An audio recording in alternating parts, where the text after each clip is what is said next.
What's up everyone? Now that all 6 runes in Season of Discovery, Phase 3 have been discovered, I've made a video for each and every one of them, but I decided to combine them all into a single video here if you just wanted a single link with timestamps below for the video.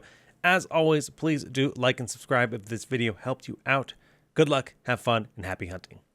For the rune of Catlike Reflexes, we need to head to Feralis for an escort quest, and you will need to bring a banana or banana bread to feed to a baby monkey.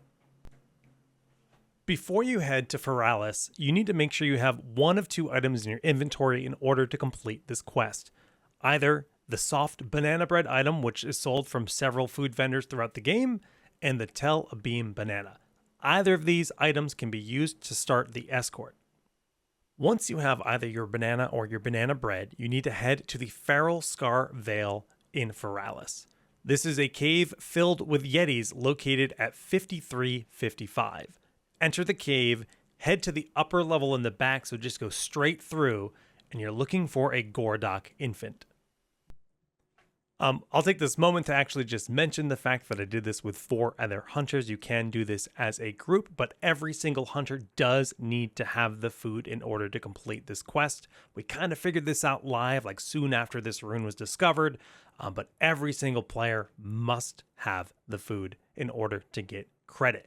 But you will want to be on the upper part. We were throwing out flares and traps here because Horde were ganking. There was a whole battle over this point, but at the back end of this upper ramp is where you will find the Gordok infant, as we will start the chain in just a moment. So once one of the hunters has fed the gorilla either the banana or the banana bread, it will then follow that player. All hunters, like I mentioned, do need to feed it at some point, but you do not need to feed it right at the beginning. Don't worry, you can feed it at the end. You can feed it while you're running for the escort. But it will be following one player, so we need to make our way out of this Yeti cave and to the east as we are heading to the Gordok Matriarch located at 5958.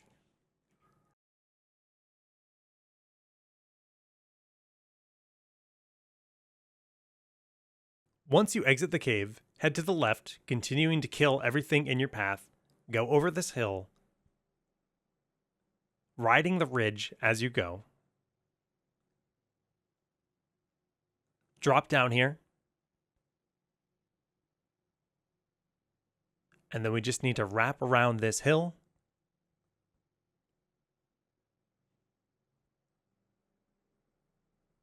And the matriarch is right up here. So we were a little confused as to what to do as only one hunter had turned in, but it turns out that I just needed to feed the baby gorilla at this point, and then I could turn in the quest or turn in the rune and get it for myself. At this point, a lot of the other hunters didn't have the food on them, so I decided to split my stack and help them all out. Everybody got credit. Everybody was happy, so do this with some other hunters and enjoy unlocking your new Catlike Reflexes rune. In Phase 3, Focus Fire is hands down one of the best runes added to the game for ranged hunter. We're heading to Searing Gorge for this one, so buckle up. Once you arrive in Searing Gorge, you want to head to the south part of the crater to the coordinates 5357, where you will find a branch that is sticking out from the ledge. Make your way onto the branch, doing your best not to aggro any of the enemies, and loot the egg here. Immediately grab the egg and then get off the branch. I don't know if an enemy is supposed to spawn right away, but the enemy will spawn soon after, or at least in my case, once I got to the road. I kind of just kept waiting to think like, oh, is something going to happen? I was preparing myself, dropping traps, but in actuality, I had to run all the way back to the road to get the enemy bird to spawn. So after a couple minutes of waiting, or 30 seconds or so, I made my way back to the road to another safe area, and lo and behold, bam, there we go. The enraged Stormcrow spawns here. You just need to kill this mob. I don't know if it's supposed to spawn right away at the branch or soon after you leave the branch, but grab the egg, kill the bird, and collect your rune for Focus Fire. The bird itself is only level 45, no problem to solo that, but the dwarves around the bird are 48, so be careful. Maybe kill the one closest to the branch, but it should be easy peasy. What's up everyone, Solid Jake back with another Season of Discovery Phase 3 video. In this video, I'm going to show you how you can unlock the Rapid Killing Rune and at the same time, get your Core Hound pet. We need to start by heading to Searing Gorge and heading west of Thorium Point to the cave here on the map. This cave is filled with level 47 and 48 elite enemies. I'm level 50 right now, so I didn't have a big problem soloing them, but it is a little tricky to do this solo. I do encourage you to try to find a group for the start of this quest. The rest of the chain is fairly easy, but as we go in, we're going to want to blow up all the enemies, and as we push in, you're going to want to go down to the right path here, where you will see a tablet on the top of that hill. That's what we need to get to for a quest. I opted to kind of just YOLO run through to try to speed up my collection of this, and it was a little dicey. These water ellies are not elite, but they posed enough of a threat for me in either case. And after a few minutes of dancing around and cleaning up all the different mobs at that lower level where the elementals were, I was able to get up on top and clear the last two mobs in my path. In fact, I decided to just kill this one first guy, and the next one I just dropped a freezing trap on so I could run up to the tablet and collect the quest, then get out of here.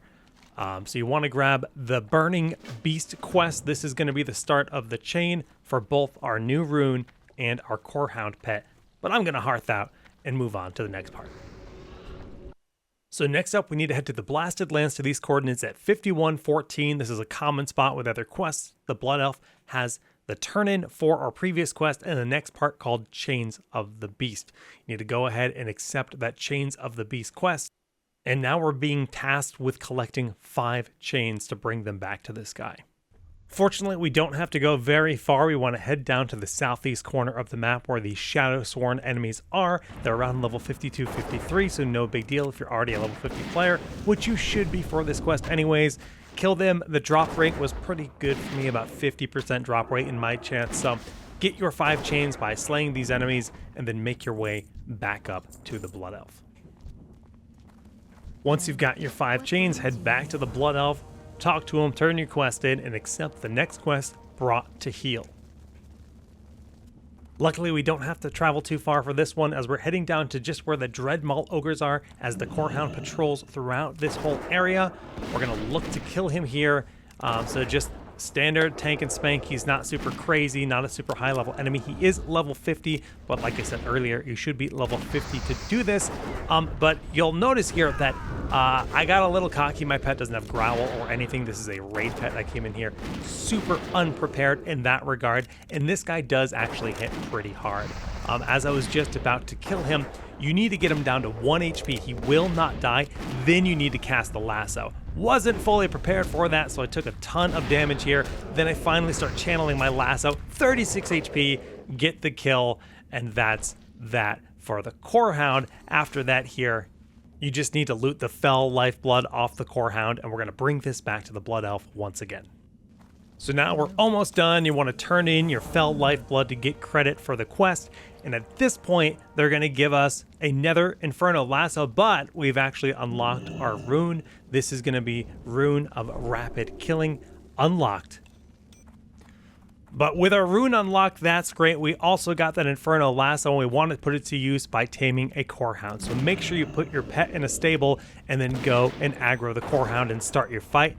Then use your lasso. But wait, you actually gotta equip it as a trinket. So if you're a dingus like me, feign, make sure you get full disengaged and then get that trinket equipped. Wait the 30 seconds before you can use it, and then rinse and repeat. Pull the Core Hound again. I use an ice trap here. Then I went ahead and used the lasso, which makes the pet tameable. Still stuck in the ice trap. Start the channel for the tame. Some homie came up to ask me some questions about how to do this, and I should have just said, go watch my videos. But here we have the Core Hound about to be finally tamed. And bam, just like that, you've got yourself a Core Hound pet. Out of the box, the one ability that Core Hound has is Lava Breath. This breathes molten lava at the target, dealing 78 to 91 fire damage, reducing the target's casting speed by 25%.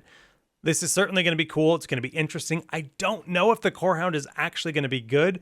That's something I'm going to have to follow up on with exactly what kind of abilities we can unlock for our Core Hound, what the Core Hound is capable of, and of course, which pet is best for Phase 3. That'll be to come, so stay tuned. Thanks for watching, like and subscribe, and GG's. Just like the Dark Riders in Phase 2, Phase 3 has a quest to unlock a rune for every class in the game. The questline is called the Wild Gods, and this questline unlocks Lock and Load for Hunters, Advanced Warding for Mages, Divine Aegis for Priests, Improved Frenzied Regeneration for Druids, Improved Sanctuary for Paladins, Combat Potency for Rogues, Unstable Affliction for Warlocks, Sword and Board for Warriors, and Riptide for Shamans. To start this questline, you'll need to head to the Emerald Sanctuary at the south end of Felwood. Locate the Shadowtooth Emissary and accept the quest, The Wild Gods. Next, you'll need to head to the Hinterlands to farm the Jintha Allure elites, which are located in the southeast section of the map. Kill these elites until you get a Wild Whisper Draught. Note that only one player in the group needs to get one of these, so you do not need to collect multiple if you're doing this as a crew. Next up, you will need to head to Razorfen Downs, which is located at the south end of the Barrens. Here, you will need to complete the dungeon, killing the final boss, and then drinking the Wild Whisper Draught. Once you've consumed the draught, the Spirit of Agamagan will appear. Turn in your quest, accept the second part, as well as the item Agamagan's Horn. Now we are on to the final part of this quest, and at this point you need to gather 3 wild offerings by slaying a special enemy in either Zul'Farrak, Maraudon, or Blackrock Depths. You do not need to complete all 3 of these dungeons. You can simply choose one and run it 3 times to get your second and third wild offerings. In my case, I chose to run Zul'Farrak 3 times. So in order to get these special enemies to appear so that you can slay them, you must first kill 3 bosses within the dungeon. We tested this out by killing a few different combinations of bosses. Every time, it was the 3rd boss that caused the spider to spawn. The spider will always spawn in the same location. In this case, it's near Gazrala. So to do this as quickly as possible, here is what we found to be the best path for doing this. Enter the dungeon as you normally would and hug left at the first intersection, skipping as many mobs as you can. Squeeze behind this wall and scurry over the hill towards Gazrala's room. Try to do this as a group, as you will land on a pack of enemies and there will be a fight. If you're worried about this, just don't do that wall skip and go to Gazrala's room normally. So facing the way we entered the room, everything on the right side here we do need to kill. We're going to be cleaning up this whole area, killing every single pack, and then making our way over into the next hallway. From here, make your way towards that big main event room with the staircase where the sacrifice is happening. Complete the staircase event, but do not attack the goblin. Make sure that he can open the door to the final boss on the other side of this area. Proceed up that passage and kill Chief Ukors. At this point, that counts as 3 boss kills. So between those 3 events, you should now have the spider spawned back in Gazrala's room. If you make your way back there, you'll find that the spider is patrolling towards his room from the direction we entered. He will patrol in a circle around the pool here, so just wait for him to get in a good position where you've got a nice clear space. Use your Horn of Agamand and kill the spider to loot your wild offering. Once you have collected all 3 wild offerings, head back to Felwood, turn in your quest, and you'll receive an item called Hygel's Wisdom. Use the item, and you'll now have your new rune. Thanks for watching. Hopefully this guide helped you out in one way or another when it comes to finding your way towards unlocking all of the runes here in Phase 3 of Season of Discovery. I mostly make Hunter videos, but this is a video that kind of encompasses everything. But if you'd like more Season of Discovery content, feel free to hit that follow button, and of course, hit like if this helped you out. GG's, we'll see you next time. Unlocking the Raptor Fury rune is as easy as it gets. We just need to kill a single enemy in Tanaris, so let's get to it. Once you make it to Tanaris, you want to head southwest of Gadget Zen to the coordinates 4233, roughly. We're looking for a mob named Zapalot, and he has a fairly large patrol around the area. When I found him, he was actually at 4435, but it's pretty simple. He's got about 8,000 HP. You want to just kill him, loot him, and collect your rune. I did this with another hunter. It was no problem at all to solo him. You can see he's nearly half dead, just kiting. No pet, playing lone wolf, marksman, hunter. bursting him down. Yes, there is quite a few mobs in the area, but I did this as a level 40. Should be an easy solo, especially if you're doing Beast Mastery or really any style as a hunter. But once you've killed him and you loot the mob, you'll get the Rune of the Raptor to unlock Raptor Fury. T.N.T. increases the damage done from your explosive shot and damaging traps by 10%. This rune can be unlocked by reaching friendly with the Emerald Warden reputation, so let me show you the best way to do that.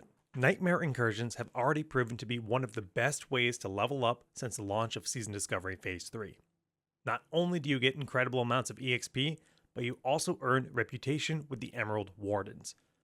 As a hunter, this is particularly important because at friendly we unlock both the T.N.T. rune as well as the ability to transform mithril gyro shot bullets into arrows that are equivalent to the DPS through the reputation vendor. At the start of Phase 3, there are 4 different locations where you can do Nightmare Incursions. You can do Duskwood starting around level 25 up to about 37, which is when you can begin in Ashenvale, which is about level 37 to 47, and I do know for a fact that level 47 is the minimum level if you want to do them in the Hinterlands and Feralis. All of these incursions start with a quest called Field Report. This is a simple quest where you need to kill a bunch of demons, talk to an NPC that is stealthed at the top of the ramp next to the big portal, and ultimately turn it in for a reward. The reward, when you open it, gives you another quest, as well as an item that allows you to share that quest with up to 4 party members. Once you've opened up your item and collected these quests, you can actually accept that same initial field report quest again and repeat it to get more quests. The strategy here for Nightmare Incursions is to get a group of 5, complete that initial field report quest 3 to 4 times, and fill your quest log with at least 12 different quests. After that, you need to head back up to the top of the ramp, go through the portal, and you'll be doing a variety of quests from killing mobs, killing bosses, looting items, collecting field reports from more of those stealthed NPCs, and escorting NPCs back to the portal. When you do a bunch of these at once, you can get nearly 1,000 reputation per run and an incredible amount of EXP in the process. Once you've completed enough incursions to reach friendly with the Emerald Wardens, simply go to the vendor right near where you started your initial quest and buy yourself your new rune for 1 gold and 60 silver.